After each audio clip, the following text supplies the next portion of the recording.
اسلام میں بارات کا کوئی تصور نہیں، سیرا بندی کی کوئی تقریب نہیں، ہندوانہ تقریبات نہیں۔ بارات کے لیے عربی میں کوئی لفظ ہی نہیں ہے، قرآن اور حدیث میں کیا ہوگا، عربی میں نہیں ہے، کوئی لفظ نہیں۔ یہ خالص عجمی لفظ، بارات عجمی ہے، ایرانی ہے، اس کا اسلام سے کوئی تعلق نہیں، جڑ کٹ جائے اس کی۔ یہ بھی ہندوانہ تصور ہے۔ ہوتا کیا تھا، ایک گاؤں سے جا رہے ہیں، دوسرے گاؤں سے بیٹی لے کر آنی ہے، اور بیٹی کے ساتھ جہیز آنا ہے، اور راستے میں ڈاکو جو ہیں وہ لوٹ سکتے ہیں، تو یہاں سے جتھا لے کے جانا ہوگا، لہذا وہ جتھا بندی کر کے بارات جا رہی ہے۔ اب وہ جا کر جنج گھر جو بنے ہوئے ہیں وہاں پر ٹھہر رہی ہے، 2 دن 3 دن عیش کر رہے ہیں، چھرے اڑا رہے ہیں لڑکی والوں کے پیسے پر، پھر وہ مال غنیمت سے لدے پھندے واپس آ رہے ہیں، لہٰذا وہ جتھا حفاظت کرتا تھا۔ یہ سارا ہندوانہ تصور ہے، اسلام سے کوئی تعلق نہیں۔ تو نمبر 1 نکاح مسجد میں، نمبر 2 کوئی دعوت طعام ہی نہیں، کوئی بھی نہیں، نو انٹرٹینمنٹ واٹس ایور لڑکی والوں کی طرف سے۔ اجتماع جانبین مسجد، یہیں سے ڈسپرس۔ حضرت فاطمہ کو تو وداع کرانے کے لیے حضرت علی گئے بھی نہیں تھے۔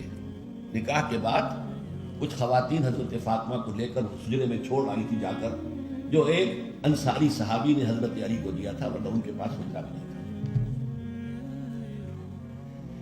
3 باتیں ہو گئی۔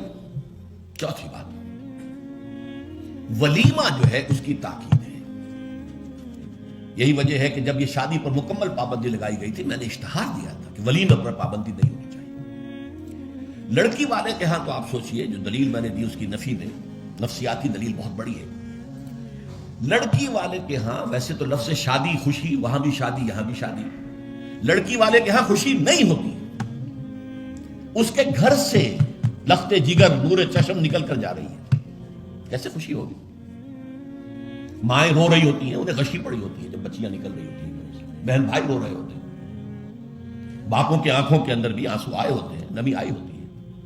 میں نے بھی 5 بیٹیاں رخصت کی اپنے گھر سے، اور آنکھوں میں نمی آئی ہے، couldn't withhold my tears۔ پھر یہ صرف یہ تو ہوتا ہے کہ ایک ذمہ داری کا بوجھ تھا، آج اتر گیا، اسے آپ انگریزی میں سائی آف ریلیف کہہ سکتے ہیں، بس کوئی خوشی نہیں۔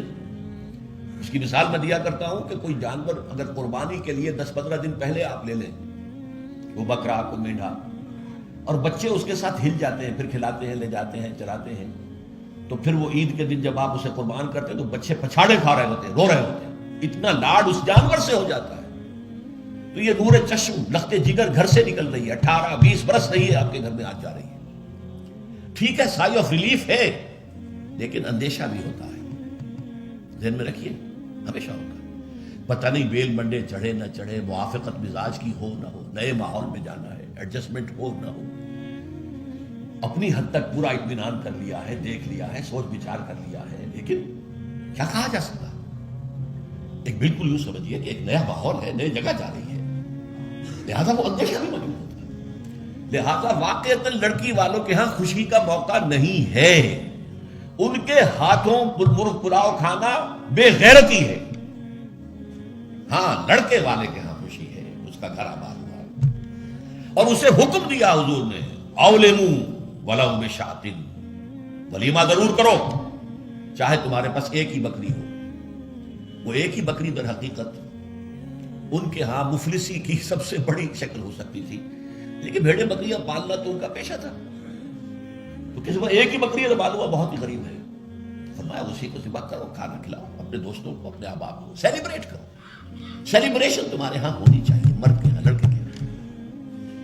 پھر اس میں بھی اس قدر حضور صلی اللہ علیہ وسلم کی تعلیم کے اندر دیکھیے توازن ہے۔ فرمایا، یہ مسلم شریف کی روایت ہے جو میں آپ کو سنا رہا ہوں، عن عبداللہ ابن عمر رضی اللہ تعالی عنہ ان نبی صلی اللہ علیہ وسلم قال اذا دعی احدکم الی الولیمۃ فلیجب، جب تم میں سے کسی کو ولیمے کی دعوت دی جائے تو ضرور جائے۔ اور ایک اور حدیث ہے ابو ہریرہ سے رضی اللہ تعالی عنہ کہ حضور نے فرمایا شر الطعام طعام الولیمہ، ولیمے کا کھانا برا کھانا ہے۔ کیوں؟ اس میں غریبوں کو نہیں بلایا جاتا، بلکہ غریبوں کو تو دھکے دیے جاتے ہیں۔ آپ دیکھتے ہیں بڑے بڑے ٹینک لگے ہو، لگے ہوتے ہیں ٹینٹ، اور وہاں پر اندر جو کچھ ہو رہا ہوتا ہے، کھانا ضائع بھی ہو رہا ہوتا ہے، غریب کو تو کسی کو داخل نہیں ہونے دیں گے نا. اور ہے بھی نہیں، وہ مسلی کھلانے کے لیے تو نہیں ہے نا، وہ تو اپنے اعزاء رشتہ دار احباب ان کو اپنی خوشی میں شریک کرنے کے لیے. حضور نے فرمایا شر الطعام طعام، لیکن اس کے باوجود من لم یجب الدعوہ فقد عصى اللہ ورسولہ، جو شخص ولیمے کی دعوت قبول نہیں کرے گا اس نے گویا کہ اللہ اور اس کے رسول کی نافرمانی کی. اب آپ سوچئے، جس نبی نے ہمیں اتنی تفصیل سے ہدایت دی دعوت ولیمہ کی، اگر لڑکی والوں کے ہاں کسی دعوت کے اندر کوئی خیر ہوتا ذرہ بر، تو کیا حضور ہمیں اس سے محروم رکھتے صلی اللہ علیہ وسلم؟ تو چوتھی بات جو میں نے عرض کی کہ ولیمہ کیا جائے، ہاں البتہ ون ڈش کی پابندی لگائی جا سکتی ہے، بالکل لگائی جا سکتی ہے. اسراف اور تبذیر کو روکا جا سکتا ہے. اسراف کسے کہتے ہیں؟ اسراف کہتے ہیں ضرورت کی جگہ پر ضرورت سے زائد خرچ کرنا. عام اپنے گھر کے کھانے میں بھی ایک سے زیادہ ڈش پکانا، ایک سے زیادہ کھانا حضور کے نزدیک نہایت ناپسندیدہ. ضرورت ہے پیٹ بھرنے کی، ایک سالن روٹی سے بھی ہو جاتا ہے، آپ نے 4-4-5 پکا رکھے، یہ اسراف ہے.